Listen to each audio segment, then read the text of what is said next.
안녕하세요. 저는 블루핀 특허 법률사무소의 이준현 변리사라고 합니다. 네, 오늘은 이제 2025년도 최신 벤처 인증 트렌드에 대해서 말씀을 드릴 거예요. 아무래도 이제 정권도 바뀌게 되면서 이런 정부 지원에 대한 공약이라든가 아니면 벤처 인증에 대한 내용도 많이 바뀌게 됐는데, 저희 이제 컨설팅을 진행할 때 예전과 그대로 벤처 인증 컨설팅을 진행하시는 분들이 많이 계시더라고요. 그렇기 때문에 좀 어떻게 변형이 됐고 벤처 인증은 어떻게 하는 게 좋은지 최신 트렌드에 대해서 말씀을 드릴까 합니다. 네, 일단 제 소개를 간단히 드리면은 저는 이제 2024년 그리고 올해도 초기 창업 패키지 평가위원이라든가 조달청 평가위원, 그리고 악인 유니콘 평가위원도 진행하면서 좀 다양한 정부 지원 사업이라든가 이런 공공기관에서 평가위원을 진행하고 있어요.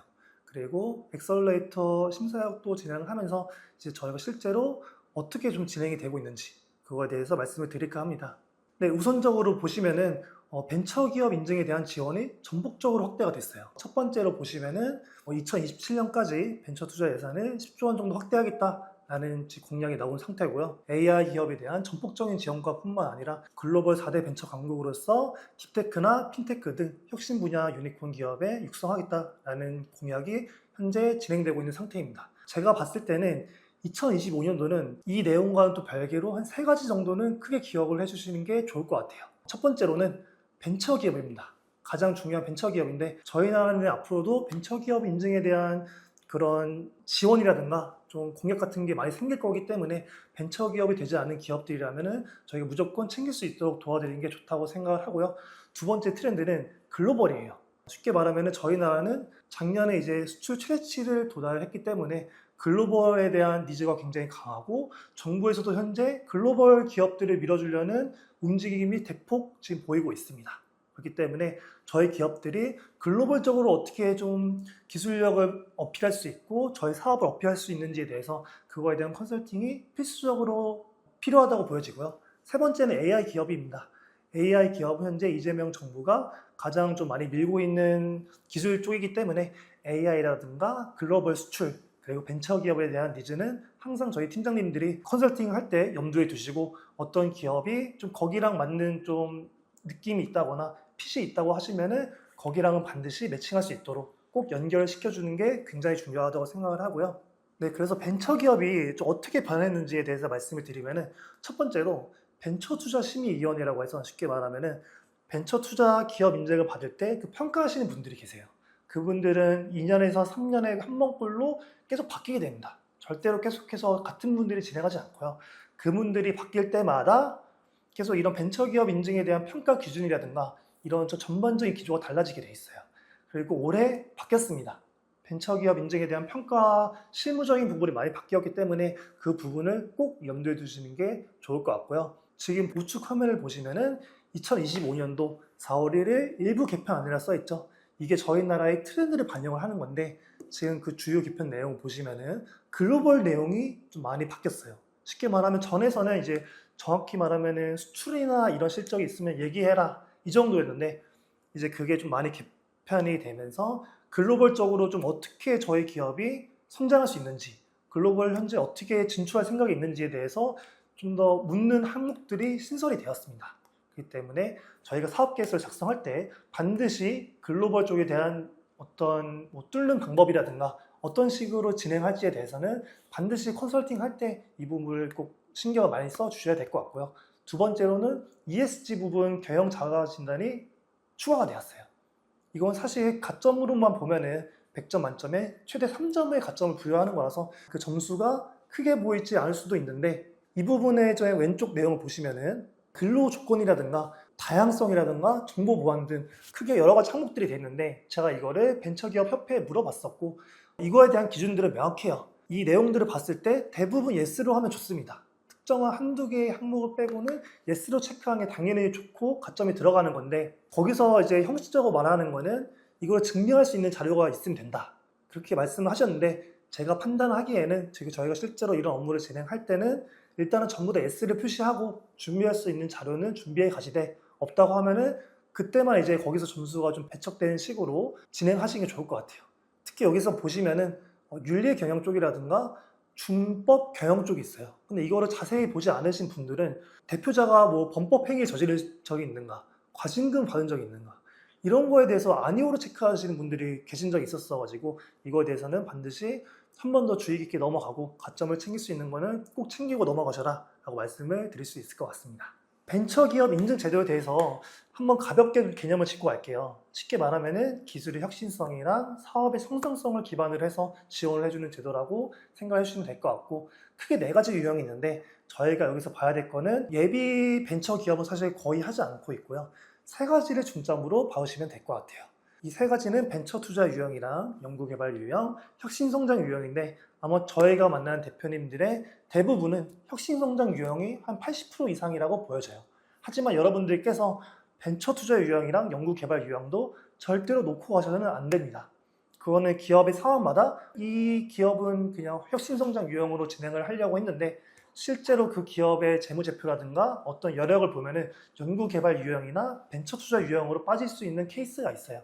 그렇기 때문에 그 케이스는 좀 꼼꼼하게 짚고 넘어가는 게 무조건 중요하다라고 말씀을 드릴 수 있을 것 같고, 그거에 대한 요건은 저기 써놨으니까 한번 보시면 될 것 같은데, 쉽게 말씀드리면은 벤처 투자 유형 같은 경우에는 5천만 원 이상 투자를 받고 그 투자 금액이 10% 이상의 자본금을 차지하면 되는 겁니다.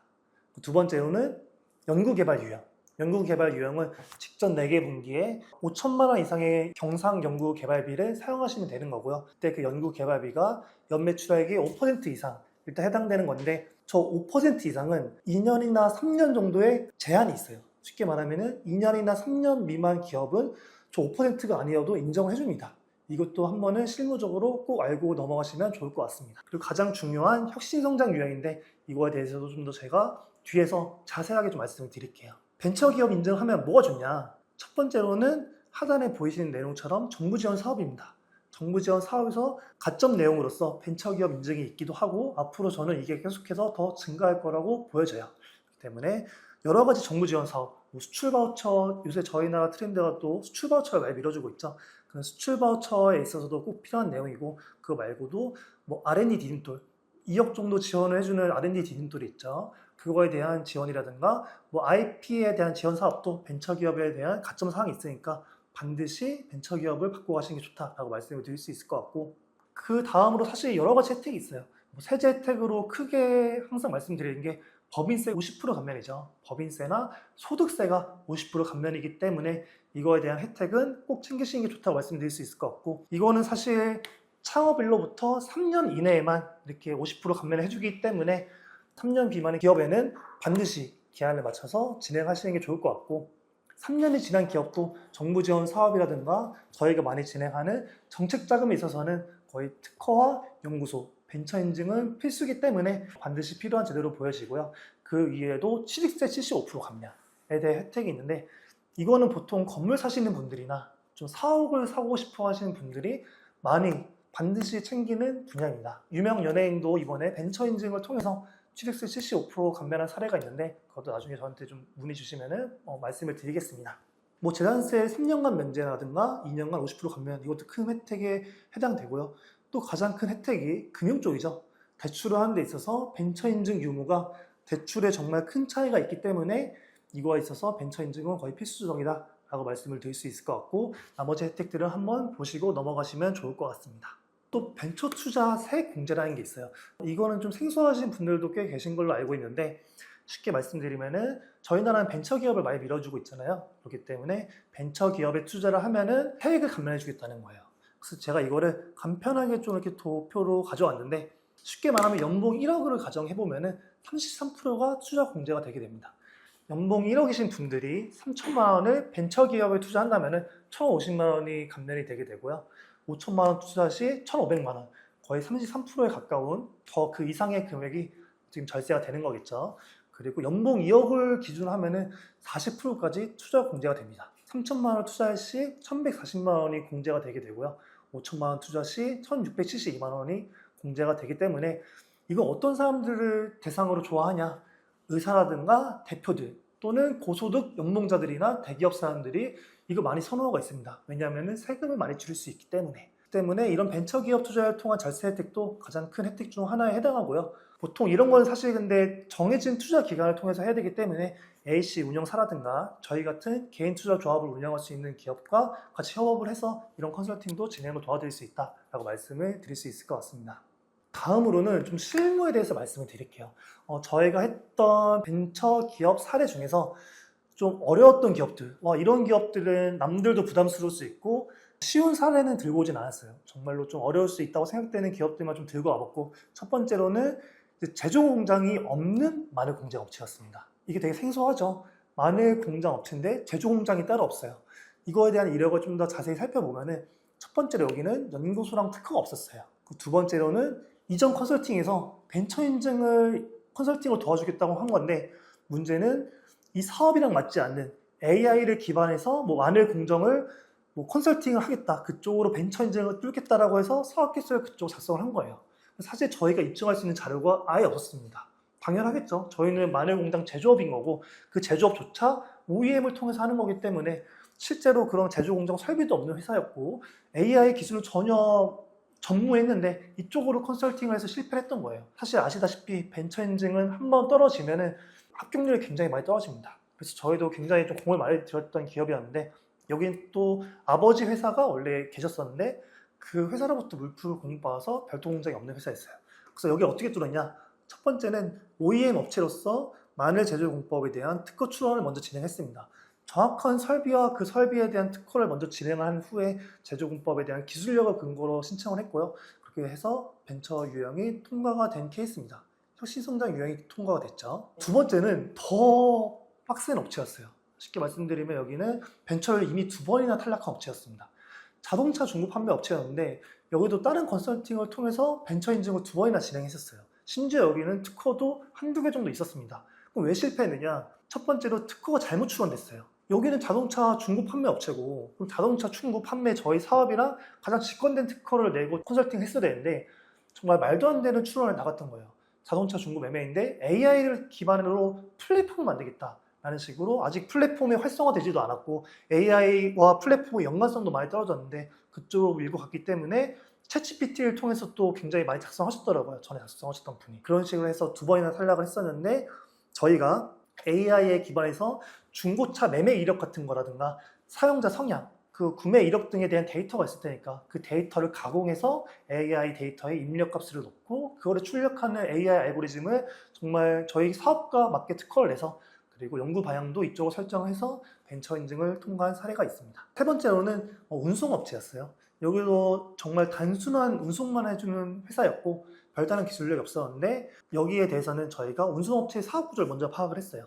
여기에 단순 운송을 한다 하지만은 결국에 가장 핵심이 되는 거는 운송에 대한 비용 절감이 사업적인 키포인트가 되기 때문에 운송에 대한 비용 절감을 위한 어떤 식으로 데이터를 도출하고 출력할지에 대한 특허를 먼저 연구를 한 후에 그쪽으로 특허를 만들고 신속하게 제공해서 벤처 인증을 통과한 사례가 있습니다. 다음으로는 이제 혁신형 말고 연구개발 유형에 대해서 말씀을 드릴게요. 사실 저희 80% 이상은 혁신형이에요. 근데 그런 업체들을 연구개발 유형도 한 번은 검토를 하고 넘어가 주세요. 왜냐? 첫 번째, 빠른 벤처 통과가 가능하고요. 두 번째, 합격 확률이 훨씬 더 높아집니다. 저희는 결국에 확률 게임을 하는 거고 훨씬 더 높은 확률로 성공하는 걸 지향하기 때문에 연구개발 유형을 반드시 보시는 게 중요하고, 여기도 사실 처음에는 이전 컨설팅 업체는 연구개발 유형을 고려하지 않았어요.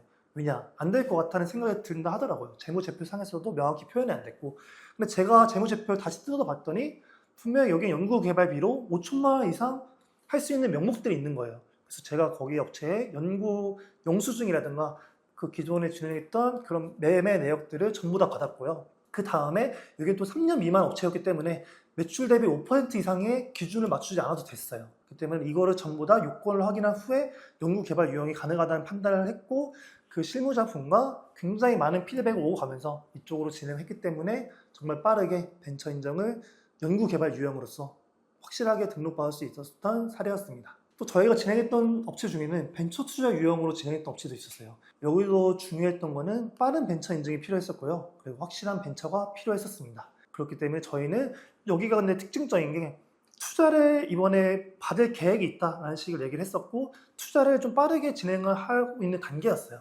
그렇기 때문에 만약 그 업체가 투자를 받지 않았다면은 저희가 이제 개인 투자 조합을 통해서 실제로 투자를 할 생각도 있었고요. 때문에 여긴 투자 조건을 맞춘 후에 정말 안전하게 빠르게 벤처 인증을 획득한 사례도 있습니다.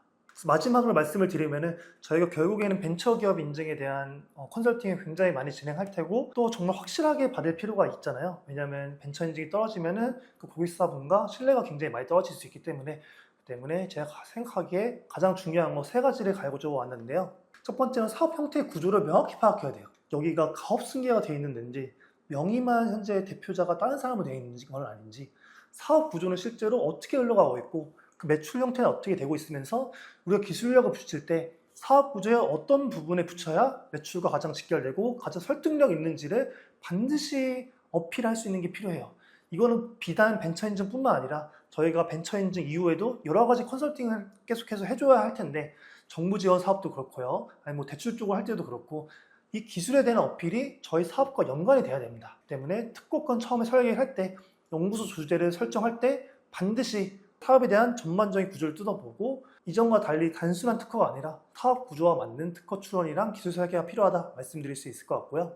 두 번째로는 이제 변화된 벤처 인증 기준표에 대한 내용이 반드시 필요합니다.